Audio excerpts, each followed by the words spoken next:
This right here is a Japanese whiskey that's gone a little bit international. This week, let me tell you about the Nikka Session whiskey.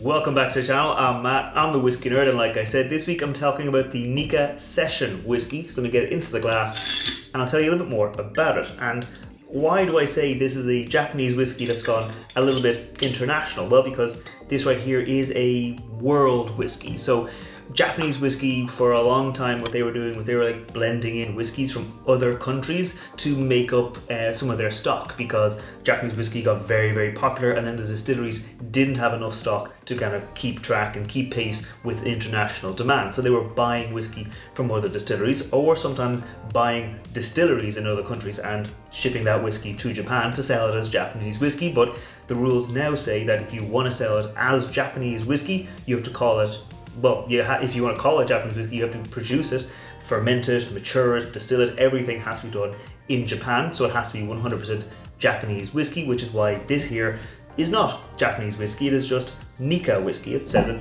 there on the back, Nikka Whisky, because this whiskey is a blended whiskey from Nikka's two distilleries, their Yoichi and their Miyagikyo distillery, but it also includes some whiskey from their Scotch whiskey distillery, their Ben Nevis Scotch whiskey distillery. So it's an international kind of whiskey. So it's still able to be sold under the Nikka brand, but they can't call it Japanese whiskey. It's their international whiskey. This is a similar kind of idea to the Suntory Ao whiskey, which is Suntory's version of a world whiskey, where they blend in whiskey from Ireland, from Canada, from America, and from Scotland with Japanese whiskey. But this here is a little bit more focused. This here is just Scotch whiskey and Japanese whiskey, and it's all malt whiskey. So it is malt whiskey from, like I said, Yoichi, Miyagikyo, and from that Ben Nevis. So the Yoichi distillery in Japan, it's a bit more smoky typically. Now they can produce from non-peated all the way to heavily peated, but they typically produce kind of in that medium to heavily peated style. At the Miyagikyo distillery, they go maybe light to medium, and at the Ben Nevis distillery, it's just a kind of a Scotch whiskey. It's not like a heavily peated Islay whiskey. There's not a huge amount of information on this whiskey online. I mean, it's 43% alcohol by volume. It's no age statement. They don't say if it has any color added to it, or if it's been chill filtered. I mean, it's pretty light in color, so they probably maybe didn't add caramel coloring to it. Also, because the bottle is completely blue, there's no way of telling what color the whiskey is from the outside, because some distilleries, if it's in a clear bottle, what they'll do is they'll add caramel color to make the whiskey look a bit darker.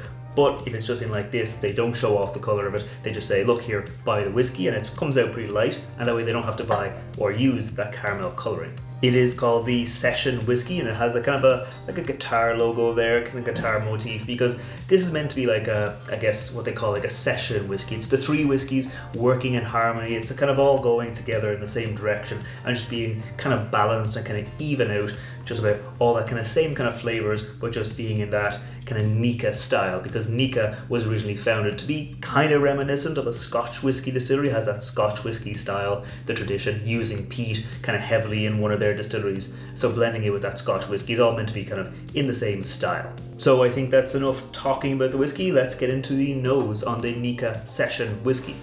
Cheers. Okay, it is quite light on the nose, but quite sweet. Like there's a bit of honey, there's a bit of like orchard fruits, like apples and pears, but there's not a lot of like peat smoke. So like I said, the Yoichi distillery, the Nikka Yoichi distillery, it does make heavily peated whiskey, or at least heavily peated by Japanese standards. I'm not really getting any peat here. Maybe a little bit like of a herbal character, maybe a little bit of that kind of note coming through, but nothing like heavily peated. Nothing smoky is coming through on the nose.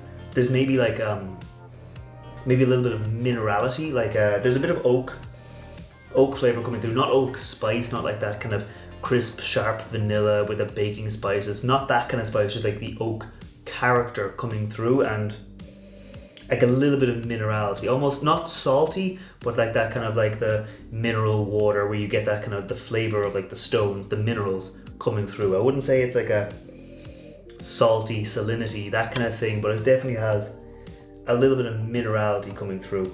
But yeah, it's quite sweet, quite light, bit of honey, bit of orchard fruits, It is coming in at 43%, so it's not super heavy, it's not super strong. There's no real alcohol burn here. Maybe a little bit of youthfulness as I stuck my nose all the way in. There's a little bit of like youthfulness coming through. So it's probably not the oldest whiskey. It's probably not like 8, 9, 10 years old. Maybe like in that 4 to like 6 years old, where there is still a little bit of youth, but it's not like it's not nail polish remover. It's not that kind of flavor. It's just kind of a little bit on the younger side. It almost reminds me almost like a little bit of like mint, like that herbal mint character, where you get the bit of minerality, a bit of natural kind of mint flavor coming through, without it being like, I don't know, kind of like oppressive, without it being the only thing you can taste. You can get that kind of herbal character coming through. So I think that's enough on the nose. Let's go through into the palate. Cheers. It's immediately quite honeyed, but with a little bit of like a bitter oak note coming through. Like I said, I got that oak note on the nose, but here on the palate, it's definitely like a little bit more pungent, a little bit more bitter. Now, they do say, like on the Japanese kind of tasting notes on this, they do say bitter oak, like that's kind of what they're going for. They want the flavor of the oak coming through. I probably wouldn't describe it as bitter if I was trying to sell it, but it has that kind of like a bite of oak coming through, a little bit of like a punch of that oak, as well as still having those orchard fruits, a little bit more spice. Like I'll go in for another sip and find more of that spice, but definitely more of that kind of honey, the apple, a touch of peat, like a touch of a little bit of peat smoke coming through, but again, more of that herbal peat as opposed to like that smoky, heavy duty iodine, like Band-Aid peat. Like it's more of that kind of like a herbal whiff coming through as opposed to a big, strong hit of peat. So I'm gonna go in for another sip, focus on those spices and see if I can find out more about those. Cheers. Second sip around, the peat was definitely a bit more upfront. There was definitely a little bit more of that peat smoke coming through on that second sip as opposed to that first sip, but again, not super strong, more of that herbal character. I did get a bit of like white pepper, like on the tongue, a little bit of a tingle. Like again, it's 43%, it's not gonna be super strong, not gonna be super like really like upfront on you. Just on the back end, you get a little bit of that pepper spice, a little bit of like that peat smoke coming through, and that bitterness from the oak is almost coming through like a tart berry, almost like a red cherry or something, where you get that little tart note. I wouldn't say it has the sweetness of that red cherry, but that slightly tart note you get, that kind of like slight bite from like certain berries, you get that kind of flavor, that kind of feeling, the mouth coating feeling of it just has that almost juicy, but not sweet juicy, but just that bit of tartness coming through. So I'm gonna go in again, focus on the finish, but I'll tell you now, it's not a huge, long finish on this whiskey. Cheers. Okay, so on the finish is probably where it gets the smokiest. It's probably where it gets the heaviest with that peat smoke influence. So nose, not really much there. On the palate, you get a bit of it, and on the finish, as you take a breath, is probably where I get the most of the smoke coming through. Like I still have that herbal character, still have that herbal kind of feel to it, but it's a little bit more smoky. It's a little bit more peaty on the finish than it is in the palate, and definitely in the nose. Like get a little bit of like that tart berries, the bite of the oak, that kind of feeling coming through. That's hanging on. Bit of sweetness of vanilla up front, but they're pretty gone. They fade pretty quickly. It's a Japanese whiskey, and Japanese whiskeys, at least to me, they always have a nice nose, a nice palate, and then in the finish they fall off pretty quickly. And this here is one of those whiskeys. Like it does fall off. As I'm talking, there's still a little bit of that peat smoke, a little bit of that herbal character, touch of the oak, but not really anything. Like it's just there that I've drunk the whiskey and I'm talking. It's not like it's super long, it's just like lingering in my mouth. It's just got a bit of a flavor coming through.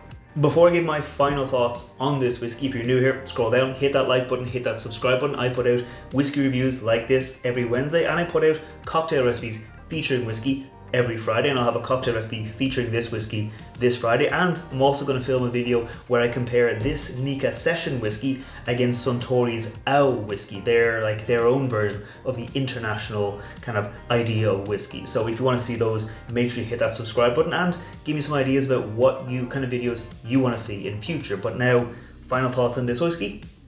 I think I like it. I think I kind of enjoy it. I will say though, I'm very glad I bought this at the distillery. So I was in Japan a couple of months ago. I visited the Nikka Miyagikyo distillery, and I bought this for about, I don't know, it was about 15, 20 euro. It wasn't too expensive. The yen was pretty weak at the time, so when I bought it, it was not very expensive, and I'm glad I bought it. It's nice. It's a bit of a fun little experiment. It's quite nice. I wouldn't say it's like super important to get this whiskey. It's a nice, enjoyable whiskey. If you see it for like, I don't know, like 40, 50 euro or more, probably wouldn't pay it. Like it's a solid little whiskey. There's nothing really wrong with it, but there's also nothing really exciting about it. It is a nice malt whiskey down the middle of the road, kind of enjoyable, but there's nothing really like super exciting about it. I mean, they do call the session whiskey, and a session, you know, like if you imagine a band doing a session, it's chill, it's relaxed. That's kind of what this whiskey is. It's chill, it's relaxed, it's all malt all the time, but it's also not super exciting. So if you don't taste this whiskey, you're probably not missing out in a big way, but you're just gonna have a nice little whiskey. So that's, I think, all there is to say about this whiskey. Like I said, if you want to see more reviews, make sure you hit that subscribe button. And like I said, this is a solid little enjoyable whiskey, so I'm gonna enjoy it right now. And I'll see you next time. Sláinte.